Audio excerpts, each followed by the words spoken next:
Hello বন্ধুরা, আজকে আমরা 1000 দিনের একটি চ্যালেঞ্জ নেব, যেখানে আমরা একটি লাল পিঁপড়া ফেলব এবং একটি কালো পিঁপড়াও, যেখানে 1000 দিন পর লাল এবং কালো পিঁপড়া ছেড়ে দেওয়া হবে যুদ্ধের জন্য।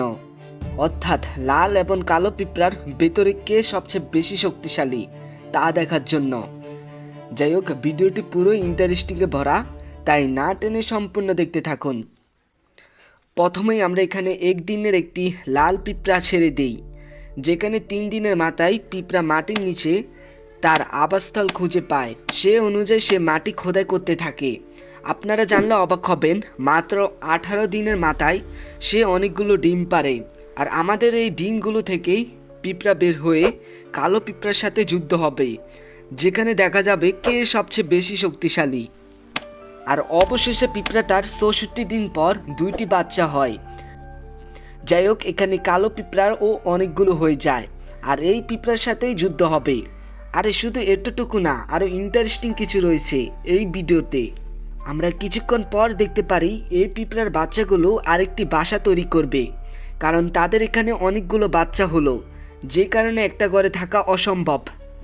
দেখতে দেখতে 70 দিন হয়ে গেল, যেখানে 70 দিন পর তাদের বাসা আরও 2টি থাকেনি, আর যা তোমরা নিজ চোখে দেখতে পাচ্ছ।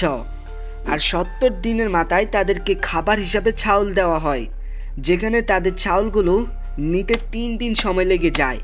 যাই হোক, সবচেয়ে ইন্টারেস্টিং এবং দেখার মতো হলো এখানে তাদের বাচ্চার একটি চাক রয়েছে, যেখানে অনেকগুলো একসঙ্গে। 73 দিনের মাথায় দেখা যায় বাচ্চাগুলো নড়ানড়ি করছে, আর এইভাবে সময় বাড়তে বাড়তে 140 দিন হয়ে যায়। দেখার মতো ছিল, এখানে এখনও পিঁপড়ার সে চাউলগুলো রয়েছে। তারপর 140 দিনের মাথায় আমরা দেখতে পারি লাল পিঁপড়াগুলো দুর্বল। আর তোমরা জানো, যেখানে তাদের প্রতিপক্ষ কালো পিঁপড়া, তারা অনেকটাই শক্তিশালী। তাই তাদের শক্তিশালী হওয়ার জন্য মধু দেওয়া হয় খাওয়ার জন্য। তবে পরে দেখার মতো ছিল, একটি কালো পিঁপড়া এসে মধু খাওয়ার পর সে তার পুরো গ্যাং নিয়ে চলে আসে, আর এখানে লাল কয়েকটি পিঁপড়াকে তারা মেরে ফেলে। এখানে আরও কয়েকটি পিঁপড়া বেঁচে ছিল, যেগুলোকে আবার মধু দেওয়া হয়, আর তারা মধু খেয়ে তাদের আবাসস্থলে চলে আসে। আর এখানে কিন্তু তাদের অনেকগুলো বাচ্চাও রয়েছে।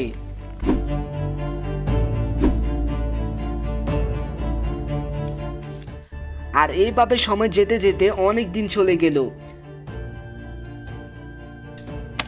আর 190 দিনের মাথায় আমাদের কঙ্কালের মাথা পড়ে যায়। তারপর 270 দিনের মাথায় আমরা সেখানে একটি গাছ দেই, আর 420 দিনের মাথায় আমাদের গাছটিও মরে যায়।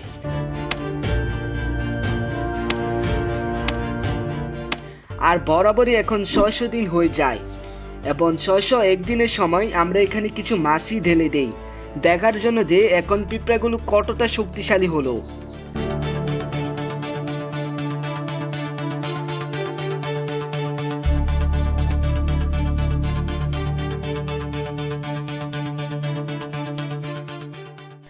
তারপর যা দেখলাম, একটা মাছি ছাড়া সবগুলোকে তারা মেরে ফেলে।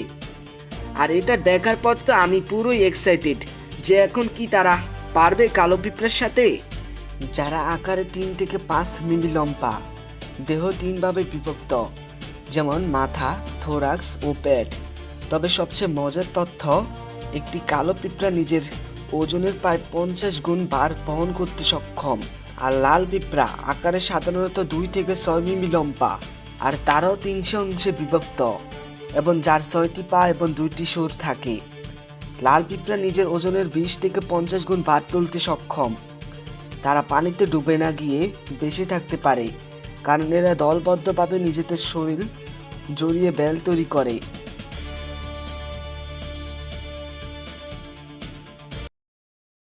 যাই হোক, তারপর 1000 দিনের মাথায় কালো পিঁপড়াকেও ছেড়ে দেওয়া হয়।